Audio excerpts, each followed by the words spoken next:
Okay, as promised. Story number one.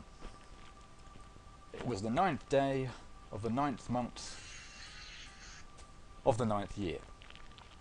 No, I'm really not kidding. It was the 9th of September 2009. I mean, this day is probably going to be something I'm unlikely to ever forget anyway, but the fact that it happens to fall on that date just makes it that little bit extra hard to forget. I think probably the story actually begins the day before, where I'd gone into work and T apparently noticed that I seemed a bit down on, or just, not my kind of usual self. You've got to be kidding me if I do this now. We're not out of the woods just yet,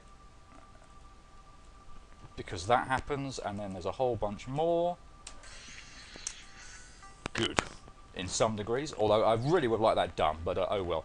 Yeah, anyway, I should start telling stories a bit more often. I seem to do quite well just before it. Anyway, back to the story. Ugh, I need to carry on with this. Yeah, so yeah, apparently I'd seemed a bit down, so unfortunately didn't have any time that particular day to take me aside or anything, but we had a meeting kind of arranged the next day anyway, on the 9th, to talk through something else. So she just kind of tagged on, a little bit of a chat at the end of that, just to kind of, have a quick chat and so go over things. So on that day, we were just in the middle of the chat, and I'm not kind of sure what 100% what the trigger was, but just after kind of talking things through, I just literally kind of broke down into tears. What exactly 100% to this day what it was, I'm not completely sure, but maybe just a sudden realisation that perhaps I wasn't quite as happy as I had been 3 months ago had just suddenly hit. At that point, T was still my manager, boss, whatever you want to call it. I was still obviously working in the same team as her, and the work I think I just kind of enjoyed just that little bit more. Here we go again.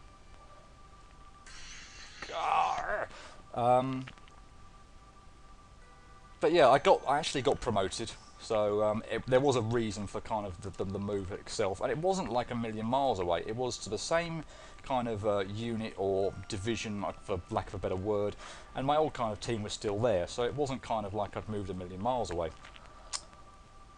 But I think after after already kind of 3 months, I'd already kind of knew that I perhaps wasn't just quite as happy as I had been previously, and I don't think it was just that as well. I think kind of just again, sudden realisations about what was going on in my personal life, or perhaps more accurately, my complete lack of a personal life. That's why I'm playing these games for you.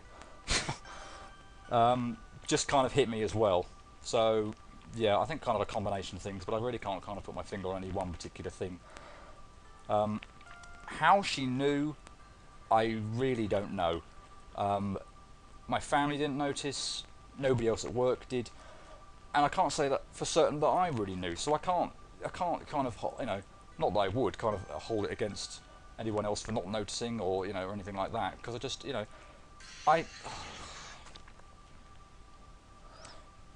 I didn't really know myself. So obviously she noticed something, and she obviously felt it was serious enough to have to offer her help.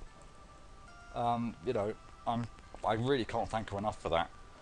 I don't even really want to kind of think about what could have happened, or if I'd kind of kept everything bottled up.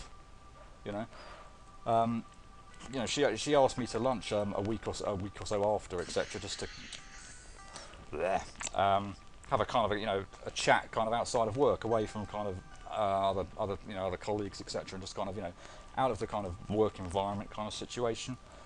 And being the most ridiculously shy person on the planet, I would never have even had the courage or whatever to have, or even the thought to have asked her out for lunch or anything. Either before the incident or indeed afterwards. We kept a kind of a continual monthly lunch appointment thereafter, until I actually moved departments. So and relocated after that or whatever. So that was really nice to have.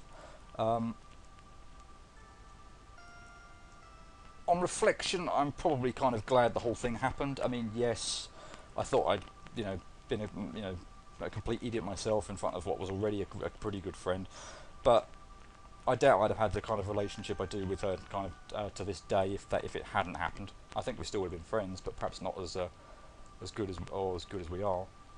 Come on, yes. Oh no, you don't.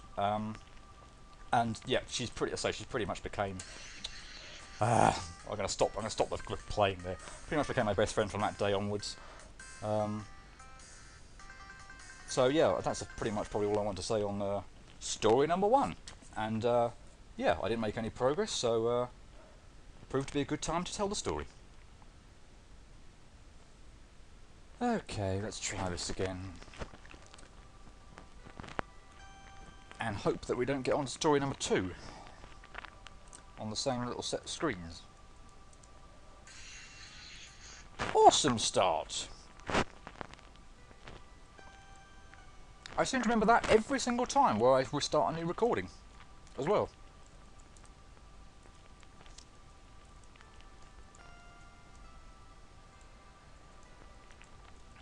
Yeah, I'm hoping this doesn't kind of trip me up for too much longer. The protruding icicles, whatever, is irritating enough, but the bit where they all kind of fly up afterwards is particularly annoying.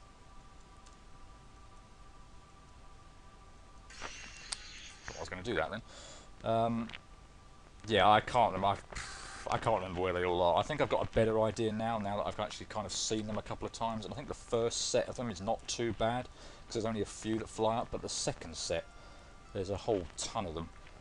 Although that is, once that's done, the last thing to do. We will get past that, and the set of ice screens, and the hands, and whatever, is over.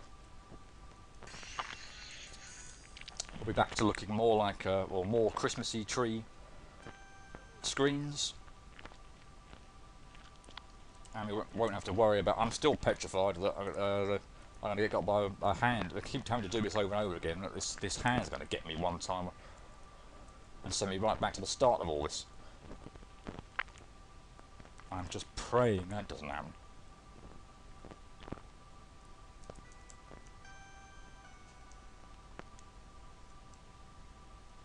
Come on, thread the needle, but maybe not.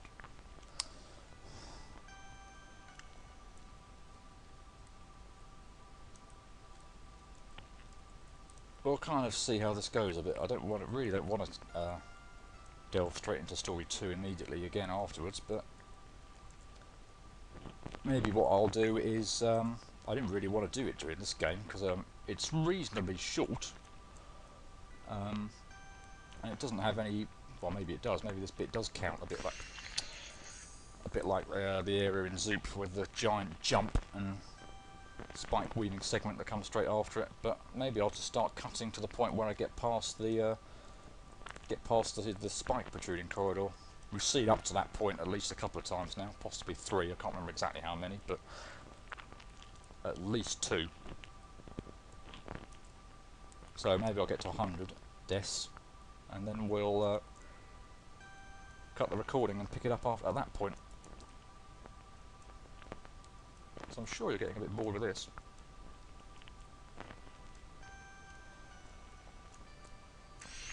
Grrr! What do they say about the first set being not too bad?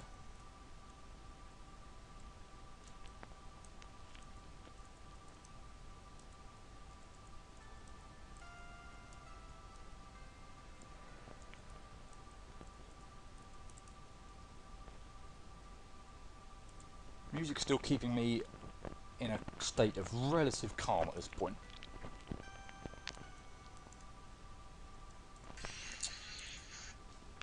One more and it won't be. I'll start cutting, because I think we've had enough of this. I'm sure you have, I certainly have, but I'm still going to have to do the thing down thing, obviously, but I'm sure you've had enough of this.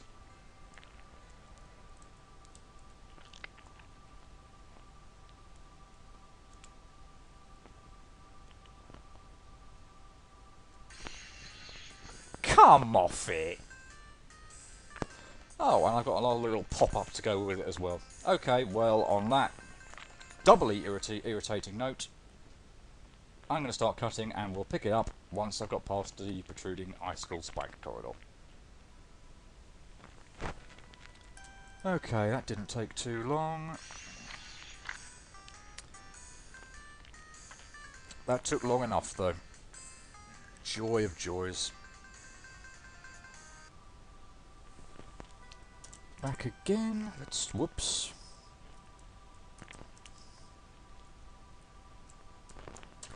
Oh, no! Okay, I should have it next time. That lone little spike, icicle, whatever, got me, but now I know that's there. We should be fine next time. Okay, here's where the spectacular mess-up occurs. Oh, finally. Right. Apologies for the cutting, I really don't like having to do that, but... it wasn't too much actually, only an extra 9 deaths from where I got to. But yeah, we're there. And since I haven't already mentioned, I'd already mentioned the wonderful music, the background here is pretty wonderful as well, so... let's just take one final look at that before moving on. And I'm flipping glad to have that screen done. And immediately move on to lag. This is lagging quite a bit. Obviously the gimmick to this bottom bit is fairly straightforward. Get yourself positioned in the little gaps in the ceiling and jump. And now kind of time it pretty well here. And you've got to be careful here because there are holes everywhere here. And spikes too. And you don't just want to move right onto one. That isn't going to help either. And these holes at the bottom here are quite deceptive as well, because there looks like there should be tons of room, and quite frankly there is. But the number of times, particularly on my first playthrough of this, you know, whenever, a year or so ago or whatever, when I first discovered it, the number of times that I jumped up and missed the hole there is just unbelievable. Right, let's not move prematurely this time. Good. One more. Good. And this bit had me stumped for absolutely ages. Is what you're supposed to do. That's what you're supposed to do. But if you try going to the right, well, you won't get through. Either a spike will get you, or the ceiling will come down and crush you. So don't do that. Yeah, jump over up here to the left, where you have no idea where you're supposed to go. But I do know what's coming now, so third boss.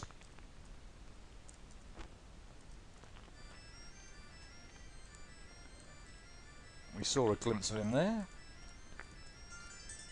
We'll see the whole of him in a moment.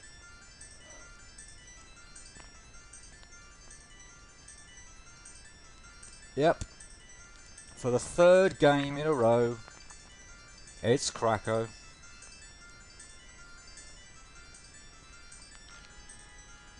And he's not too bad. Again, like all of these, he only takes, well, this one anyway, takes 3 hits. Almost, if we're not going to be a dick here, we should have 2 bona fide hits guaranteed already.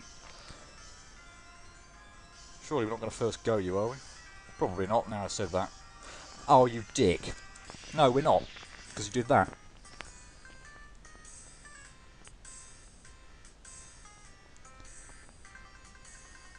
Let me stop the recording there, because I'm not quite sure what the timing's like on this.